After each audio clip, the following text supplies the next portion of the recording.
Hello guys, welcome to Solola Bien Mr. Congo special. My name is Christian Bless, and listen, as always, I'm absolutely excited about what's going to happen today because this is absolutely unprecedented. We've got amazing guys, handsome Congolese gentlemen next to us in order to discuss topics that's going to help somebody that's watching us right now. But I'm not alone in the panel. I've also got somebody who is great. This guy's an activist, and he's the reason why I also became passionate about Congo. So I would like to introduce Monsieur Vava Tampa. How are you? I'm good. Fantastic. Now, Baba, obviously, we're doing Mr. Congo special on Solola Bien. I just really wanted to ask you just a quick question. What do you have to say about, what Mr. Congo is doing in the community in relation to, Solola Bien? Well, the whole idea of Mr. and Miss Congo UK is it's an attempt essentially to find new voices, new leadership, to move the community and the country forward. That's all it is. That's the starting point. That's the philosophical idea, is to find young Congolese and give them the support they need so that they can lead the community and the country in years to come. And today we've got those young leaders here available to us. I would like to start off by introducing them. These guys are the contestant for Mr. Congo UK 2020. I'm going to start off with the handsome guy to my right. His name is Brandy. How you doing, sir? I'm fine, thank you. How are you? Wonderful. And we've also got the amazing, this guy is, je l'appelle le Italiano, Yuri. How you doing? I'm fine, thank you. And we've got le géant Osley. How are you? I'm good. And we've got, he doesn't call himself Nathan, he calls himself Nathan. Nathan, how are you doing? I'm good, thank you. You know what, Idris, what's his name? Denzel Washington has a problem here. Oh, Idris Elba, parce que, my brother, you are very handsome. And we've got Glory, how you doing, sir? Trop bien. Fantastic. Oh, yeah, c'est bien. C'est bon. This guy has a waist like a spaghetti. When he dances, it is amazing. Darren, how are you, sir? Good, thank you. Wonderful. And we've got the current champion, the current king of Mr. Congo UK, Mr. Jeffrey. How you doing, sir? Good, thank you, and yourself? It's amazing. I'm good. So, right, let's go right into it, guys. Are you guys ready? Yes. Yes. So, listen, guys, remember to comment, like, and subscribe because we're Solola Bien. Now, the final of Mr. Congo UK is going to, Mr. and Mrs. Congo UK is happening on February the 29th. The details are going to be on the description. So I want you guys to purchase your tickets because we have established young leaders that's going to be a new voice for us. Right. So let's go to the first question I've got for you guys. So what does it mean to be a man? I'm going to start off with Nathan.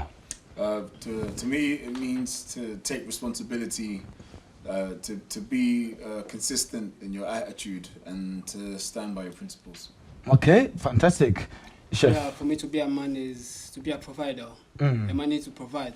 A man needs to provide. Yeah, for his woman or kids, or if you go family. But if you don't have family first, you need to provide yourself, like take care of yourself. Okay. As a man. Okay, I'm gonna come back to that, but it's okay. Yeah, I'll say roundabout. Basically, what they said, like, a man is like someone who has a backbone, somebody like who provides and he's following his dream and leads up to it. Okay, Brandy. I feel like a man needs to be assertive in what he's doing. So any goal, any action or plan he plans to take, you've got to assert yourself within whatever you are doing because that kind of defines who you are. So if a man sets a goal for himself but falls short of the goal and gives up, that defines who you are as a man. It defines your characteristics. Okay. So in my opinion, be a man means create an opportunity for your future, be a leader of your kids and your family. A man to me means you have to be very respectful. Respect yourself and respect others as well. And a provider, obviously. What I think of being a man is, to me, is being powerful, being a leader, being consistent, and being intellectual. That's interesting. You guys have said that because you've used the word a provider and so forth. And leadership. And I would like to ask yourself the question. So if a man cannot provide, does it still mean that he is a man? Yes. Of course. And now I want to ask Gloire. Not really 100%. So if a man cannot provide, then you would disqualify him in being a man. Not really disqualify, you're missing a lot, because that's the part. Like, it's like 60% of being a man is to provide. If you're not providing, man, you need to learn. You need to pick up how to provide. He said 60% of being a man is to learn how to provide. Yeah. Right. The only point I'll go against that is because you're saying to be a man, if you look at realistically, we're men by 18, is for me a man is setting a goal, and no matter how hard it is to reach that goal or reach that certain expectation you set yourself, the fact that you never give up to get it, you may never be a provider, you may never provide for no one in your life, you may never even have children or a wife, but at the end of the day, you set a goal for yourself and you haven't stopped, you've never given up on what you actually set yourself out to do. Before we move forward, I want to sort of just take a little notch forward. I'm really eager to know who are your heroes, people you idolize. So I'm going to start with Brandy. Your hero and why? He's Muhammad Ali. Who? Muhammad Ali. Muhammad Ali, why? So Muhammad Ali is my hero simply because he was a man that asserted himself in whatever he done. Whether it was in the field of boxing, he will tell you his result and he will actually accomplish what he said he was going to accomplish. And plus, from the fact that he changed his name, it showed that he's a prideful man. He takes pride in who his character is, regardless of what's going on around him or regardless of the social calamity and the social background of what's happening in the world right now. He stayed firm to who he was and changed his name to Muhammad Ali from Cassius Clay. Okay. You ready? So my hero is my uncle, Alem Putu, because he taught me how to survive mentally and not physically. Because as man, you're going to get old eventually, but if you mentally struggle, you'll be able to carry on with your life and help people like your family, your kids. Okay. Nathan? My hero is Kevin Hart, just because his ambition from where he came from was amazing to see his growth, and he was very open in documenting all his shortcomings and how he overcame them and his journey, and just kind of showed people that anyone from anywhere can make it if they work hard enough. Okay. Glody? Glory. I'm going to say my hero is Barack Obama, because it's not easy to be a USA president from a black background country like Kenya. You know, he's from Kenya, and being a USA president is not easy. He used to do so many things. He used to be courage. He used to be a leader, because if you're not a leader, you can't do it. Okay. That's why. David? Yeah, I say my hero is my mum. I know a lot of people probably say that and stuff. That's interesting. But I say that because like I'm a mummy's boy myself, and I've gone through a lot with my mum. Like we've been through a lot, and I've seen her through the growth and like the struggle and everything, and the grind that she puts in to take care of all of us through the ups and downs and everything, even through my condition, my young sister's condition, because we both got sickle cell, and like through in and out of hospitals and everything, the way she deals with it, it's really strong. Brilliant. And King Jeff?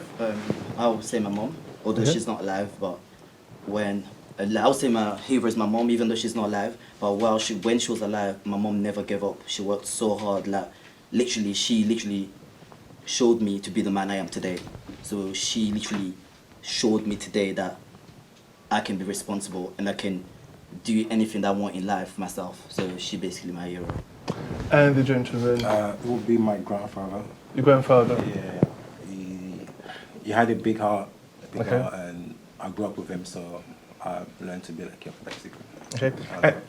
And across you guys, who grew up in a house with a male figure? Just show of hand. Who grew up in a house with a male figure? Was he a dad or uncle? Both, dad, granddad, uncles. So. And in your case? My dad, from 1 to 6 years, I grew up with him. Then he moved to London. Okay. And yours, Brandy? My dad I'll say my dad, but other certain circumstances didn't allow him to be a father, but when he was a father, he was an amazing guy. Brilliant. And My dad. The dad. See, what's interesting is usually across the board, people tend to point to their father as their male figure first, and virtually almost none of you did. But the two of you, interestingly, pointed to your mother as being your hero, which is fascinating. So I'm trying to understand how you see manhood. How do you understand the whole idea of being a man? Is it an issue of gender or issue of sex? So how do you define yourself? What makes you feel you? Is it the things you see, the people you communicate, the hopes you have? What makes you feel you? I feel like Go on. I feel like what makes you a man, like you knowing yourself, knowing who you are, and know what you're capable of doing. As from you know and you're sure of yourself 100% that I know I can achieve that. I know I can accomplish anything in life. That for me, that makes me the man that I am, because there's nothing that you can't lack. You're a man, like you know you have to do it. So it's just. What's interesting is, so in terms of humanity, human beings, a man cannot exist without a woman.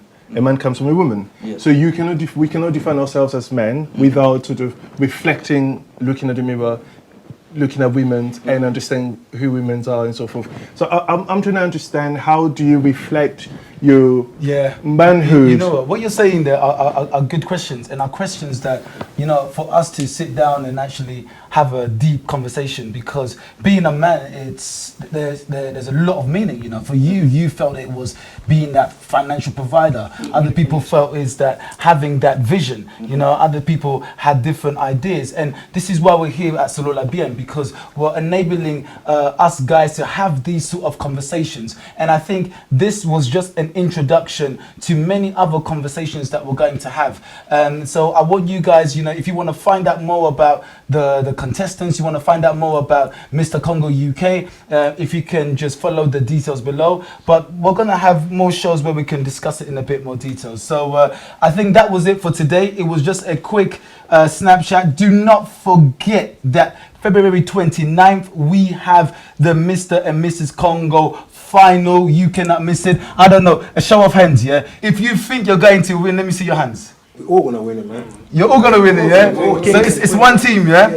That's what it is. We are one team, one family, one name. Listen, my name was Christian Bless. I want you guys to subscribe, comment, and like. Let us know, what do you think a man means? What does it mean to be a man? And I'll see you guys again next time. Thank you.